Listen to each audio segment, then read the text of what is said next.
Good morning po. Yeah, can you answer yes or no? Ghost Project?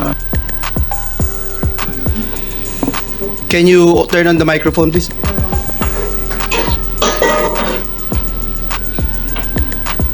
It's a yes or no question, sir. Wow, you're You don't looking, even know? You're looking for your lawyers? Wow. I invoke my right of self-incrimination, Your Honor.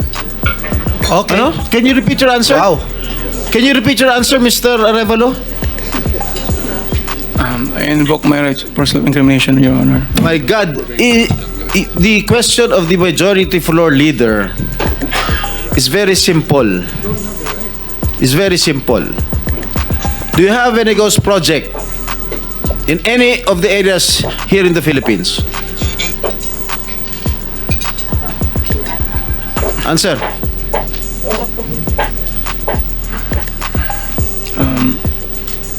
Dahil may mga usapin po na kakasuhan yung mga contractor ng DPWH po at parte ng ulat ng Senado na magpagrekomenda ng paghahain ng kaso laban sa resource person, ang payo ng aking mga abogado ay huwag magsalita sa panahon na ito dahil anumang pahayag ko sa pagsisiyasat. Sino nag utos sa'yo na huwag magsalita?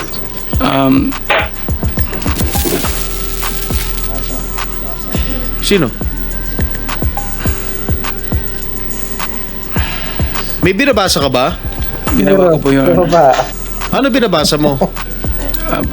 Pasensya po kasi kinakabahan po kasi po. It is only answerable by yes or no, Mr. Arevalo. Is there any ghost projects of Wawaw Builders? This is what I discovered, and the former secretary confirmed during the first hearing that there indeed are ghost projects. Bine-verify pa po namin, Your Honor, ang ano kung meron po. Ano ka ba sa Wawaw? Are you the owner? Yes po, Your And Honor. you should know. Majority Leader, it's your time, huh? Yes, Mr. Chairman. I'm just disappointed, Mr. Chairman, kasi ang bihira ka, sasagot ka ng ganyan, ghost project. Parang tinatanong ka kung tao ka, hindi mo alam.